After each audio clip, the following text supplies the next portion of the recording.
Saturday morning, but here I am prepping roast potatoes and roast parsnips for tomorrow's Sunday lunch. And the reason I do it in advance is because if you can do things ahead of time, it makes things easier for you if you're the one to cook. And then if we go if we go out at all tomorrow, then I don't feel that I've got to come home and start peeling potatoes and getting everything done. So if I can get it done on a Saturday, then I will. I usually have Murder, She Wrote on TV when I do this, but today I'm enjoying the peace and just the gurgle of the dishwasher because I'm home alone. But I'm fine. I've gone off to look at another university, which is how they spent quite a lot of time this year at weekends. I tend not to go because sometimes they are overnight stays. Today isn't an overnight stay. I'll be back later.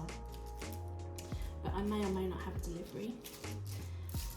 And for reasons I cannot go into right now because it's too annoying. I have to be home for it. I can't risk missing a delivery or having them post it with an insulin neighbour. So, and there's Henry as well, so you know I can't go for an overnight stay and leave Henry cat. So I'm home and that's fine because I've got another plan as well. I'm going to show you some things that I've got in for Christmas, not gift ideas as such, but just to show you what I've got so far, because I find that sort of thing interesting, and that's because I'm nosy. So there we go. So if you do this with your potatoes, if you've never done this before and you're thinking that doesn't work, does it? Yeah, it does. So you get them to this stage and then let them cool off completely, and then you can wrap them in cling film, put them in the fridge, take them out of the fridge for about 30 to 40 minutes before you want to cook them, get them to room temperature, and then they will turn out brilliantly as if you've literally just done this process and then put them straight in the oven. And the other tip I have is to add some butter. I never used to do that. I always thought butter would burn when you do roast potatoes because they cook for such a long time, and that's not true. And they just help them go really golden, really crispy, and taste absolutely fantastic. And also, another tip is when you're at this stage, you can, once they're cooled, open freeze and then put them in a bag, and then you've got your own ready to roast homemade potatoes to suit you. So I need those to cool off completely, and I didn't explain, I have a mix of olive oil and vegetable oil, and the reason I've tossed them all and made sure every side is coated is it will stop them from discolouring.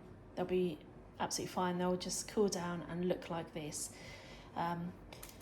So as long as you coat every potato and every parsnip with oil, you won't get discoloration. And then when I'm ready, just before I put them in the oven, then I'll dot butter all throughout. And yeah, because of the oil, the butter doesn't burn. Ready to go in the fridge, and I just wanted to prove that there's no discoloration. You can see the herbs on the potatoes, but there's been no browning, and that's because I tossed them all in oil.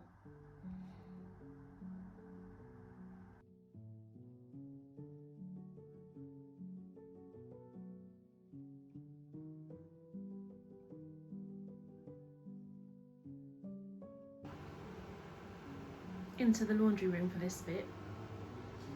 Lots of laundry, hence the name, and I'm going to have to switch off this. I don't have a tumble dryer, so getting clothes dry in winter can be a bit of an issue, but not anymore, not with this. This is brilliant. This is a dehumidifier, and you can see the water there, and that's brilliant. Cheaper than tumble dryer, but it dries things so well. Oh, couldn't live without it. Love it. Right, let me set things up and let's talk Christmas presents. It's really dark today, so I'm filming in here because I've got the light coming behind and it seems the best plan. Okay, so when it comes to Christmas presents, Bill and I just tell each other what we want. There's no point trying to surprise each other. So I've got him some skincare stuff, which I know he'll be pleased with. And did Christmas even happen if a bloke didn't get a Lynx body set thing? And he's got this radio. Apparently this is waterproof. That's as much as I can tell you. And then 2 books of something that doesn't interest me at all, but he likes those. So that's Bill's stash so far. I've got a few other little bits and pieces that I want to get him, but we're getting there. And then the only other people that I have to buy for are my younger brother and my mum. So this is for my brother, which is all I can say to that, but apparently he likes that. And then a good old classic for my mum. She likes that, and they will be happy with that. Plus we've got them the hamper that you've already seen bits and pieces for already. So you've seen this that we got for Violet, but I didn't show you this. This was the other thing, and it had 20% off that price. It came down to about £28, I think it was. That's really good. This is a full size product, and I think that one's full size. The rest are smaller ones, but even so, great price. She's gonna love that. And now we come to the stocking fillers that we've got so far for Violet. I just found this. This is another thing for Bill. He saw that and he liked that. And I said, okay, let's add that to your stash. So that's another thing. So years ago, we used to go to Tiger in town and just get, I can't describe it any other way than a load of old crap for Violet for her stocking, because we just wanted it full of anything. And then I'd end up chucking it all out in the spring and summer because it was just rubbish. So now we try to be a little bit more sensible with what we get her. So first of all, chocolate.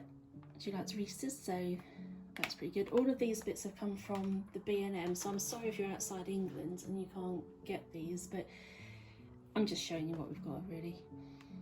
Lip balms. Oh, you're getting a lot of glare from the light.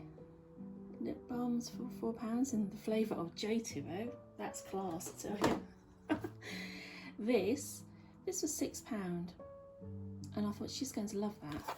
She likes it in her skincare, and I don't know how good that will be, but I thought for £6 as a stocking filler, that's quite nice. I like that.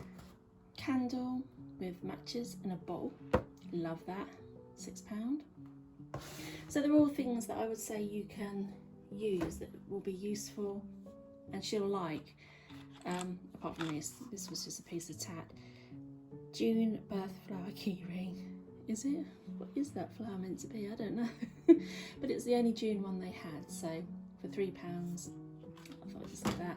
And then she does love a latte, so I saw this, and now I can't tell you the price of that. I think it was either 4 or 6, but yeah, it's got all the bits in it to make some sort of coffee drink. That's lovely. And then this one I think is really cute, apart from the plate is plastic. Really disappointed in that, but if she takes that to uni, that's a helpful little thing, isn't it, with a knife and a plate of plastic and some Nutella. So a few nice little bits, just tat but useful tat, and that's all we've got so far, but made quite a good chunk out of the Christmas present shopping. That makes no sense, you know what I mean. Kind of nervous for this one because this is breakable, fragile things are in this box, but it sounds pretty sturdy, so fingers crossed. Let's have a look. I'll show you what's inside.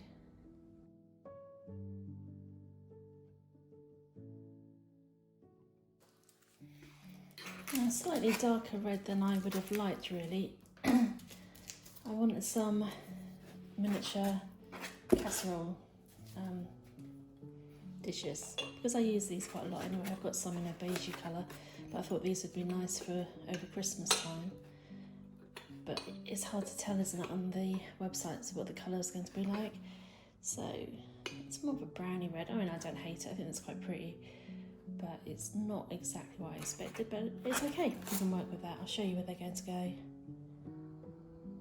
Nobody seemed to notice that last week I removed all the pumpkins from the shelves and on the kitchen island, and I always have these little dishes on the shelf somewhere. You can see one at the top right at the back, and I just thought I'd like to replace them with red ones, and I mean, it's slightly red in this light, still not quite as red as I thought they were going to be, but I can live with that. So it's time to give the shelves a little bit of a festive makeover.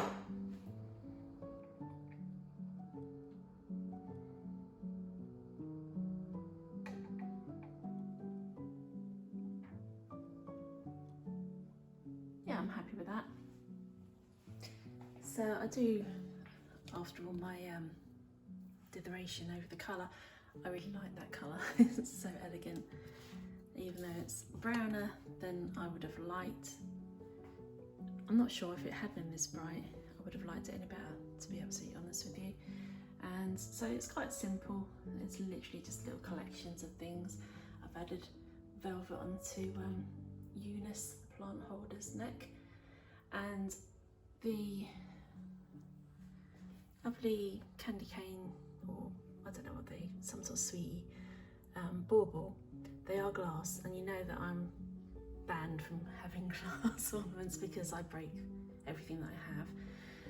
I thought I'd risk them because they were really quite inexpensive. They're from the range and they were £1.59. I leave the labels on because I use that to kind of anchor things. So that one's okay because it's sat in there, but this one I've dropped the label behind the shelf just to hold it in place, so even if it does roll, it's not going to roll off the shelf and smash. So that will do. That will do nicely. Potentially I could add fairy lights because these shelves move. I could get a wire underneath there, or yeah, behind there, and behind these books at the back I have a plug, so I could do that, but I'm not sure that I want to because I quite like how it looks. So that can stay like that until end of December. And what have we got here? Hello, Henry Cat, my little helper. I had considered doing a little gingerbread theme on the shelves, but then decided it was just, I don't know, just not my style really, even though I love gingerbread. I just, don't know, didn't want to see it.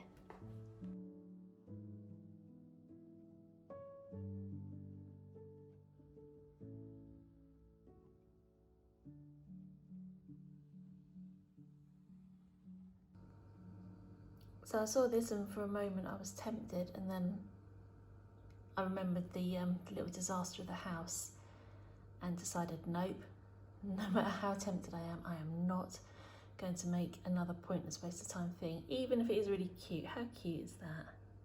But no, not gonna do it. Nope.